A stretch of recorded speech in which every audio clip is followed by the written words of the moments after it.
The woman had just come off a streetcar at Yonge Dundas Square. She was on this elevator heading to a northbound TTC train. A man got on the elevator with her, cut off a part of her nose, and fled. Police say they're on the hunt for 2 suspects. This is the stretch of bike lane that runs on Sherbourne Street. It goes from King Street to Bloor.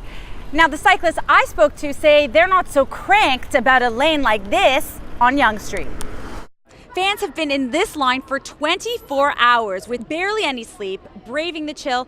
They're ready with CDs in hand, all for one reason: Drake's coming home. Kathy, I love you, John.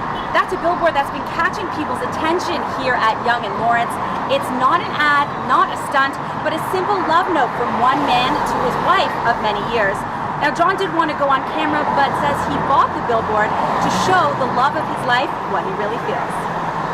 With rock-bottom prices like these men's hankies for just a quarter, Honest Ed's is going back to deals from the good old days, celebrating 65 years of bargain buys. A drop in places available for rent isn't the only thing the survey tells us. It also says that average monthly rental rates in Alberta are the highest in the country, and those rates could increase. And while it's still unclear exactly when Honest Ed's will shut its doors for good, a petition's been launched online to name Mirvish Village a heritage conservation district. At Bathurst and Bloor, Lexi Dogan, City News. You know, he always had something. He said, boy, it'd be the most terrible thing you could have if you throw a party and nobody shows up. Happy birthday, Honest Ed's. My father had to battle to lower the price of merchandise. And that's, I think, why we honor him. We have those memories that he actually served people's needs. Tons of free food and bargain deals from days gone by. Oh, these are great. Good deal. It was a 65th birthday bash that Honest Ed Mirvish would have been proud of. The iconic Honest Ed's has been doing just that since standing at the corner of Bathurst and Bloor from 1948. And it's been a rite of passage for many newcomers to Toronto. Yeah, really cool, Dad. Gabriel from Montreal remembers running through the maze of the 160,000 square foot store as a kid. It's kind of bittersweet that I'm happy that I get a chance to be here again, to experience it again, but I'm sad to see that it's going to be gone. So. With rock-bottom prices like these men's hankies for just a quarter, Honest Ed's is going back to deals from the good old days, celebrating 65 years of bargain buys. It's been 6 years since the beloved Ed passed, and now his son, David, has some big plans for the Mirvish empire, including a major redevelopment project in the theater district. He wants to better himself and make more money and build condos and build new theaters. I think that's the way things are going. Now that the Bargain Emporium is up for sale, many say there will never be another quite like this magical place. It's kind of bittersweet for them, would you say that? Yeah, exactly. Yeah, it is. I mean, Honest Ed's this is like how you know how to get to Bloor Street, right? But there's still a bit of time before Honest Ed's gets tossed into the bargain bin of history.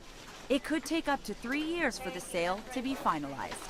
And while it's still unclear exactly when Honest Ed's will shut its doors for good, a petition's been launched online to name Mirvish Village a heritage conservation district. At Bathurst and Bloor, Lexi Dogan, City News.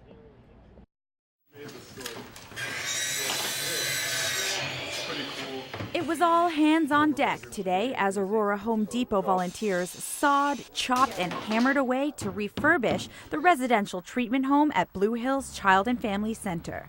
So this is part of Home Depot giving back to the community, where we donate our time and our money to helping somebody out in our community. Giving back. For Nick Laley, the warm weather means one thing.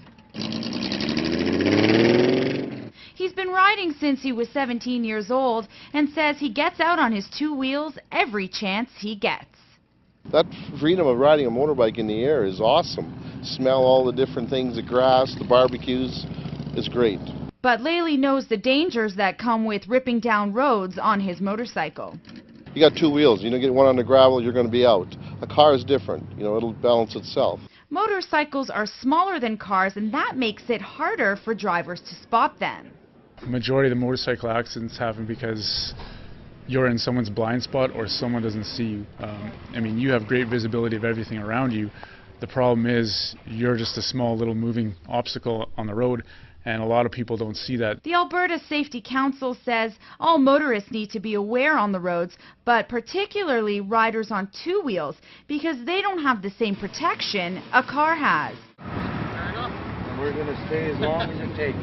Some drivers were understanding and took an alternate route. You're not just as much right. You're not. You're not. Yes, it's you have just as much right. But some, even fellow truckers, were frustrated by the blockade set up by operators and drivers hauling oil for Black Pearl, CNRL, and Husky. We'll let anybody that's in there come out, and any local traffic, people that live up there, we'll let in. The 29-kilometer stretch of highway was blocked because the owners and drivers say the rocky, dusty road is not safe. We're concerned about everybody's safety. It's not only just the semis. There's local traffic that comes, and a big semi and dust, you can't see nothing. The big rig drivers and owners say Onion Lake Council and oil company representatives were supposed to meet with them for talks Monday morning, but that did not happen. The road was watered and graded on the weekend, but the drivers say it isn't enough. We don't want to see anybody die, but at the rate they're going, it is gonna happen, and we can prevent that.